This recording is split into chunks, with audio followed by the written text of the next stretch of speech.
PCC അധ്യക്ഷൻ മാധ്യമങ്ങളെ കാണുന്നു. തത്സമയം സ്ത്രീകളുണ്ട്, അവർ വോട്ട് ചെയ്യാതെ മടങ്ങിപ്പോകണം. അതാണ് ഗവൺമെൻറ് ഉദ്ദേശിക്കുന്നത്. അതുകൊണ്ട് ഞങ്ങളതിൽ കർശനമായിട്ട് ശക്തമായിട്ട് ആവശ്യപ്പെടുകയാണ്.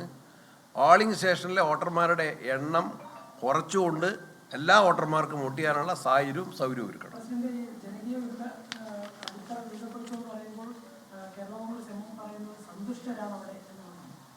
ഞങ്ങൾ ഒരു പാർട്ടിയായിട്ടല്ല ചർച്ച നടത്തിയിട്ടുമില്ല, ഒരു പാർട്ടിയും ക്ഷണിച്ചിട്ടുമില്ല. ജനങ്ങളെയാണ്. നിലമ്പൂരിൽ എന്താ അവരാരും കൊണ്ടായിട്ടാണോ? ജനകീയ അടിത്തറ വികസിപ്പിക്കുന്നല്ലേ പറഞ്ഞു.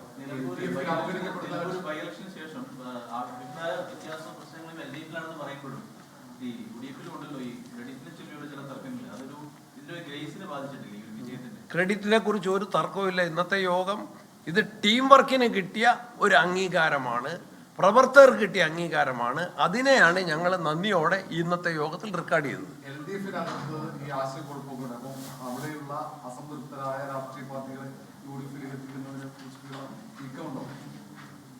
LDFിന്റെ ജനവിരുദ്ധ നയങ്ങളെ എതിർക്കുന്ന ആർക്കും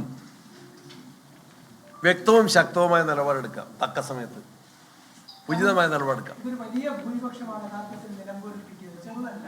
കാരണം നമുക്ക് തന്നെ കൃത്യമായിട്ട് അറിയാം, ആര്യാടൻ വിജയിച്ചിട്ടുള്ളത് 6000 വോട്ടിനൊക്കെയാണ്. പിന്നെയും അൻവർ ഉണ്ടായിരുന്നെങ്കിൽ വലിയ വിജയമാകുമായിരുന്നു എന്ന് പറയുന്നതിനകത്തൊരു അതൊരടഞ്ഞ അധ്യായമാണെന്ന് ഞങ്ങൾ പറഞ്ഞിട്ടുണ്ട്. അതും ചർച്ചാ വിഷയം പോലും ആയിട്ടില്ല. മേജറും ക്യാപ്റ്റനും ഒക്കെയാണ് പലരും. എന്താണ് പ്രസിഡന്റിന്റെ പദ്ധതി? I M A soldier.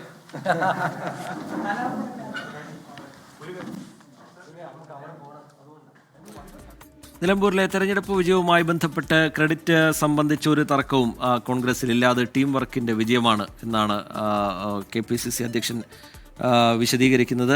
അൻവറുമായി ബന്ധപ്പെട്ട ഒരു കാര്യങ്ങളും ഇന്നത്തെ യോഗത്തിൽ ചർച്ചയായിട്ടേ ഇല്ല. അത് അടഞ്ഞ അധ്യായം എന്നുള്ള കാര്യം കോൺഗ്രസ് നേതൃത്വം നേരത്തെ തന്നെ വ്യക്തമാക്കിയിട്ടുള്ളതാണ്. ടീം UDFിന്റെ വിജയം എന്നാണ് നിലമ്പൂർ തെരഞ്ഞെടുപ്പ് വിജയത്തെ KPCC വിലയിരുത്തുന്നത്. ആ തീരുമാനങ്ങൾ വിശദീകരിക്കുകയായിരുന്നു KPCC അധ്യക്ഷൻ സണ്ണി ജോസഫ്.